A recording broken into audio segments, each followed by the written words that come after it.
One of the good things about working in Boston is being around so many bright, energetic, high achievers. These people have high expectations for themselves and for others, and they're eager to be the best and, yes, to rise to the top. Boston is encircled by quite a round of aggressive startups, eager to grow, eager to be the next great thing. And as the last election amply demonstrated, politicians are also eager to make their way rapidly up the ladder. As a friend of mine in Washington, D.C. once said, half of all politicians at one time or another are thinking about being president. And he said, and you know, the only cure for presidential fever once you catch it is embalming fluid. Ambition.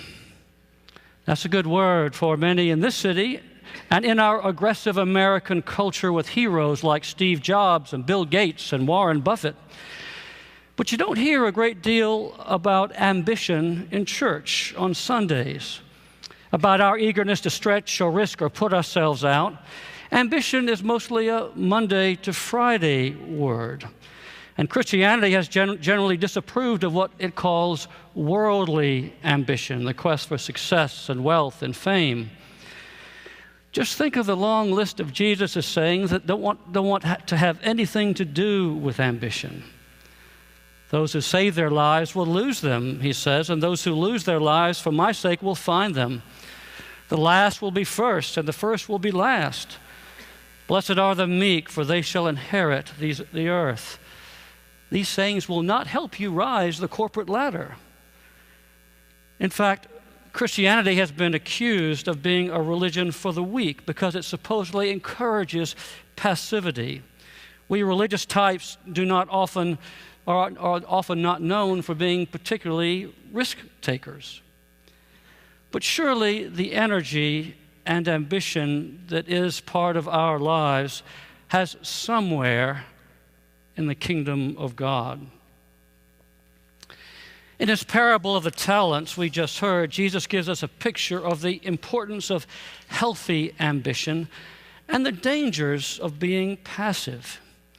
He tells a story of a wealthy master who, as he prepares to go away, entrusts all of his property to his servants, giving them what are huge amounts of wealth. One receives 5 talents, one 2, and one another. Later, he returns and holds them accountable for what they've done with their money.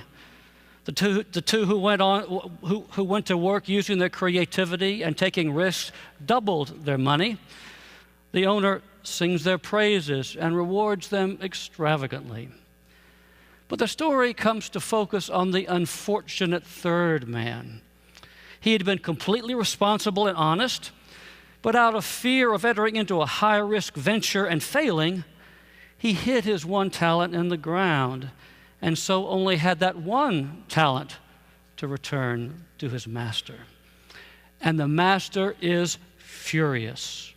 "You wicked and slothful servant," he roars. And then he takes away the 1 man's talent and gives it to the one who has 10. How about that? Now, I am sure that many people have long treasured in their hearts the secret confidence that Jesus really was an entrepreneurial capitalist. Maybe you've seen the book about Jesus, the CEO. You know, he had a good mission statement. He had only 3 years to train his team. He had some staffing problems and lost 10% of his workforce, but he pressed on anyway. Well, here's proof today. Jesus, the capitalist, invest, he seems to say. The Wall Street marketing people couldn't say it any better. Turn a profit, use your wealth, don't sit on your money, get out there and get to work. When Jesus tells this story, he's facing what he knows are his last days of his life. He had made a high-risk decision to leave the quiet hills of Galilee to travel to the capital city of Jerusalem, where he knew he could be executed anytime. And now the worst was starting to unfold. And so he tells his disciples this story of this wealthy man who entrusts his immense wealth to his servants and expects them to be as brave a risk takers as he has been. to put his money to work and to produce bountiful results. I don't know about you, but after listening to the story, the master can sound like a pretty hard-driving businessman. He treats the servant who hides his one talent with fury. He curses and scolds him as being so timid. He takes the talent away and throws the man into outer darkness. That sounds a little excessive, don't you think? After all, maybe this man was just being careful and prudent with his investments. Maybe he was fearful, as he said. "Master, I knew you were a hard man," he explains. "I knew I better play it safe." But was that master such a hard man after all? He doesn't seem, this master, hard-hearted at the beginning of the story. In fact, just the opposite. Do you know what a talent was worth back then? We're so accustomed to hearing this as a story about using our talents and personal abilities that we miss something crucial. A talent was the highest unit of measurement that existed in the ancient world. Owning a talent would seem more like owning millions these days, like winning the lottery. No, there's nothing mean at the beginning about this extravagant master who calls his servant and gives those servants everything he's got. He is extravagant in his giving, more than anyone could conceive. So he turns everything he has over to his servants. He turns over the keys to the Jaguar, to his grand palace of a house. He showers those lowly servants with riches beyond anything they could imagine, but he expects them to put them to use in the risk-taking, personally stretching way that he did. And that's where this becomes a story about us. Like those 3 servants at the beginning, we have all received more from an unimaginably generous giver than we could ever have dreamed. None of us ever asked to be born. Somehow, in the great mysterious unfolding, we were given life. And so many of us have been showered with abilities and capacities and schooling opportunities and parents who cared for us to sustain us along the way. And as far as we're concerned, it all just happened gratis. It just showered down on us. Even in rough economic times when so many struggle, so many also have been able to make their way. Do we ever take the time to count the treasure, the completely unearned gifts that have been showered on us? The parents who, imperfect as they were, sacrificed more than we knew to get us launched. Our mentors and guides and models who came into our life at the right moment and showed us what our lives could be. The friends who stuck with us. But even more basic, the air we breathe, the sun that shines, the food on the table, the shelter overhead. We seem to be the servants of an inconceivably generous master. And so the question becomes, what are we to do with what we have been given? Jesus' parable makes it clear. Our job is to use what we have been given and put it to work, to invest it in the master's work. Not invested in our work, but the master's work. The gifts are not to be hoarded. They're not to be cuddled. They're not to be coddled. We have been given immense riches. Now, what are we going to do with it? So the master wants us to be ambitious. Not just to make our own little lives better and better, but to serve this great agenda of healing and bringing together the whole world. The real question we need to be asking ourselves is, are we ambitious enough? Are our ambitions as deep and grand as those of our master? Do our ambitions stop at the borders of our house, at the successes of our children, at having our own share of the good things in life? Or are our ambitions commensurate with the massive generosity that has come our way and that we all participate in? This is a big, life-size question Jesus is putting to his disciples and to us. Are we going to be faithful stewards of the whole shebang? Our skills and successes, our lucky breaks and good fortune. Where have we invested our lives? Are our ambitions as deep and broad and grand as those of the Master? Can we be ambitious for a world where there's a future for everyone, where the weakest are supported, where wrongs are righted, where children are safe and have a chance at a decent life, where violence doesn't stalk the streets, where there's a decent job at a decent wage for everyone? You see, our lives are meant to mirror the extravagant, risk-taking giver behind everything. Are we ambitious enough for that?